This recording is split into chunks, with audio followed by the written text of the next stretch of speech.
Hello and welcome to another episode of MANOVAAC in Conversation with Guruji. I Sirisha. And I'm Seema, and we have audience with us today. So here are the questions for Guruji. Guruji, Charu Thakral has a question. When infinite is everywhere, why do we talk about a path to merge with the infinite? And if finite beings, that we are finite beings, merge with infinite, wouldn't that make an accumulation of finites and infinite not remain infinite? Okay, there are too many infinites and finites. Okay, but what I'll put it more simply. What she's trying to say that if we all merge into God, will God get corrupted? Basically, Will that's that become infinite? We become finite. we become finite. No, now the whole concept is not like that. This is a very naive way of looking at it. These higher energies that you merge into, if you do merge into, which is the goal of many sadhaks, is to merge with God and with the divine. That energy and that power, which we call God, is so huge and humongous and so powerful that one soul merging into it does not take away from that supreme power. It does not corrupt that supreme power. And when do you merge into that supreme power? When you yourself become that pure. I mean, you can't merge now. We have too much of impurity. We cannot merge at this point of time. So when you become that pure, that you are able to merge into the supreme power, then why should you deplete the supreme power? You are in fact adding to it and you are enhancing it, because you have reached that purity. And only with that purity can you merge. You cannot merge before that. So don't see it as finite and infinite. See it as how pure you can, how much you can purify your personality, your soul, to be able to merge with a higher power. And when you reach that level, only then do you merge. So you are not taking away from that. You are in fact enhancing that so-called infinite. It's only adding to it, not depleting it, or not, because you don't remain infinite, or you don't remain finite when you are merging with the supreme power. Yes. You yourself are becoming infinite. Then there is no And there's no difference. meaning to it if otherwise. If you are going to still remain little separate, Exactly. where is the exactly. merger? So, Exactly. okay. So interesting question. Guruji, Avadhut asks, when all souls were created at once, what about the gods, goddesses and 5 elements? Were they created at the same time? Are these pure energies and not souls? And Guruji, since we refer to them as entities, Yeah. so are they created differently than a soul? You're asking me as if I've created the world and I'm, responsible. Okay, these are my plans. No, but I'll tell you what I know, at least. And I don't know if I'm right or wrong, but yes, it is true that all the souls were created at one point in time, which we don't know, that maybe billions and billions and billions of years when creation took place, all souls were created at one time. Now, what happens is when the souls are created and they become souls, they pass through certain dimensions, or they hurtle down through the dimensions. Okay?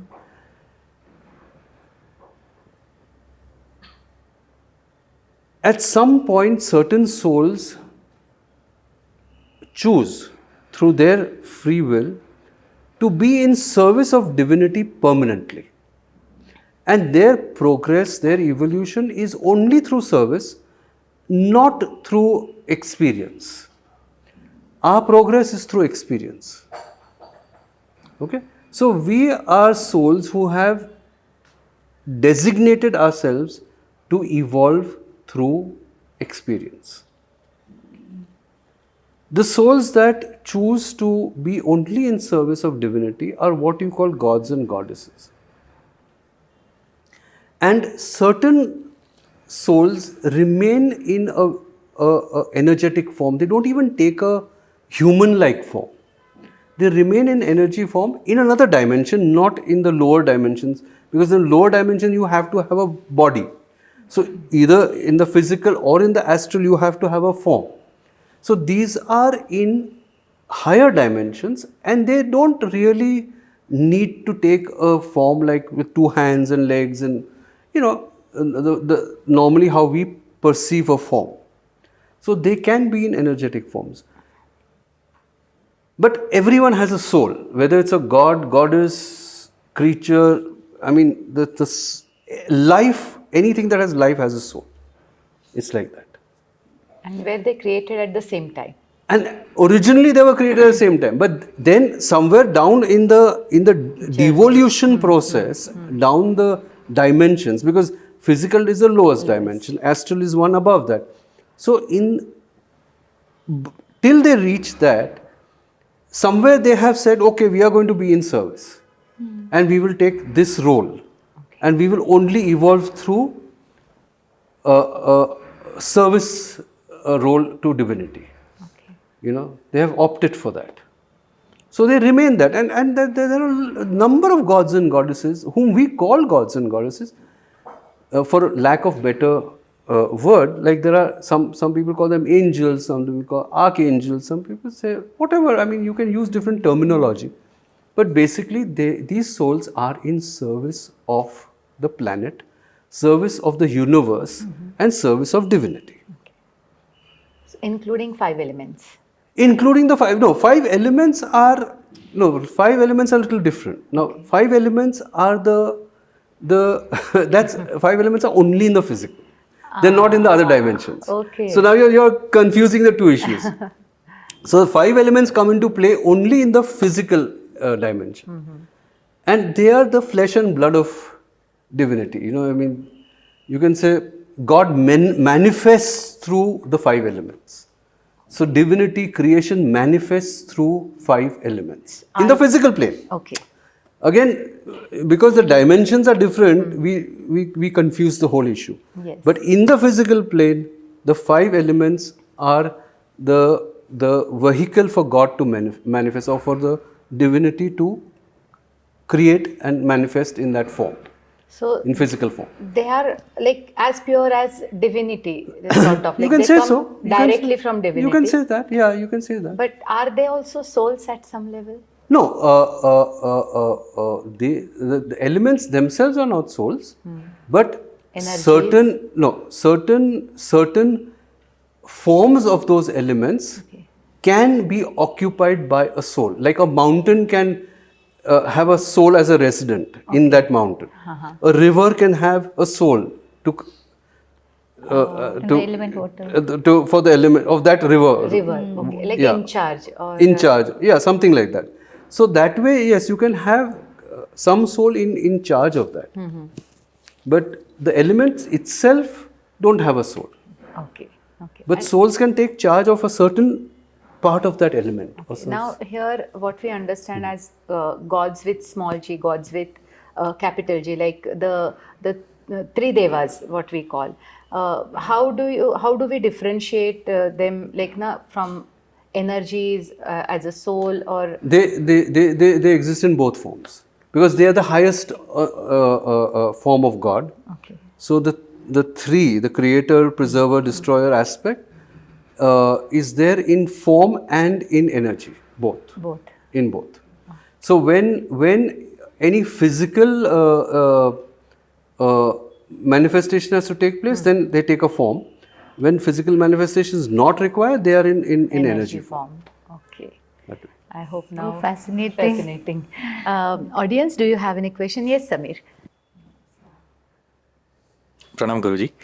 This is related to finite and infinite we talked about. So request you to clarify my confusion here, because logically we can say that there can be only one infinite, right? If we talk about finite, then there cannot be infinite. So ideally, we as a finite are part of infinite, right? Just some portion of that infinite. We are an ignorant portion of the infinite. The infinite is within us. We don't know it. Right. So The day you realize that you are infinite, you merge with it. Okay, that was my follow-up question. Like, does that happen when we realize or when we leave the body? The soul No. realized? Leaving the body has nothing to do. You Okay. may leave the body thousands of times. Okay. That doesn't mean you reach the infinite or Okay. you merge with God. You merge with God when you're right and ready for it, Okay. and when you're purified enough for it, because your vibration has to match the highest vibration. That is Okay. why. Leaving the body has nothing to do with it. Okay. Thank you, Guru. You leave your body so many times in the incarnations that you take. That doesn't mean you merge with God. No. You just go to the astral world and come back. We don't get enlightened just by leaving the body. No. Okay. You're finished with your questions? Okay. Now I have 2 questions for you, Guruji. Some gods and goddesses are referred to as sons and daughters of another god or goddess. How do they procreate in the astral world? Oh my God, really? Oh God, yeah. Okay, well, it's a very interesting question. Yes. Yeah, see, procreation is normally associated with the physical plane Yes. because we multiply and every aspect of creation multiplies. There is birthing. There's birthing in some way or the other in every species. Now, in the astral, in the spirit plane, these normal souls cannot birth. Okay. Okay, you cannot procreate normally. But these very high entities who are beyond the astral also, they have the ability because they remain in energetic form in that dimension. Now, you have to be in that dimension. So, when they are in that dimension, they can project 2 energies and create a 3rd energy out of that. So that kind of procreation takes place, but it is not like our procreation. It's not making love, or it's not like enjoying sex kind of thing. Huh? Don't mistake it that way. This is energy projection, which is far beyond our comprehension. We can't even comprehend how that happens. But 2 energies can break away a part of their energy, combine it and make it into a 3rd completely distinct energy. Well, like chemistry, like you bring 2 compounds together and there is Yeah, a third- completely different compound with different individual qualities, different, yes. Absolutely. Yeah, same principle applies here, but it does not happen in the physical and the astral. It happens in the dimensions above that. So only entities who can reach those dimensions can procreate and create 3rd energies, or as many as they want. That is up to them. So in our perception, we call them daughters and sons, or those energy also take these new energies. We call them daughters and sons because that's how we associate with procreation. Anything procreated is. But do they share the same feeling, like how we see Ma Parvati sharing real son-like feelings for Ganesha? Yeah. So I think even if Yes, it is why not? Why not? Why should? Of course, a lot of that is it's written in mythology, but why should they not have feelings? I mean, it is part of the energy that has gone into it.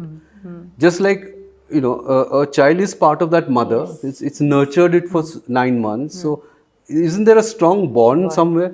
So that way, these energies also have a bond, but it's not an attachment like human attachment. It is not that kind of attachment, but yes, there is a link. There is a closeness. They may work together. These energies may work together. All that is possible. Yes, definitely. But don't take it as attachment. Not the kind of human attachment that a mother and child has. Not that. Okay. Guruji, the next question is, we refer to 5 elements as gods, like sun god. Does any entity take charge of them? Like in Indian mythology, we have Varun Dev who represents water element, or we have Surya Dev who represents fire element, Vayu Dev who represents air element. So, are they separate entity, or they take charge of that element? No, they take charge. Certain very big evolved souls are given responsibility of each element. So, like you say, Surya Dev or the sun god. Now, a very, very powerful and great, I would say, manifestation of the divine has taken charge of that, of the sun, and all suns, All suns. all the suns. Throughout Because all the galaxies. throughout all the galaxies, because it represents light, heat, and all that. So it's energy giving, it's life giving. So yes, sometimes there are souls who take over that physical planet or the physical, as I said, a river or mountain or whatever that element is, air or whatever. Sometimes it is outside our planetary system. So each planet has a soul or an entity that takes charge of that soul. So that happens all the time. And these are, as I said, these are all in service of divinity. Divinity.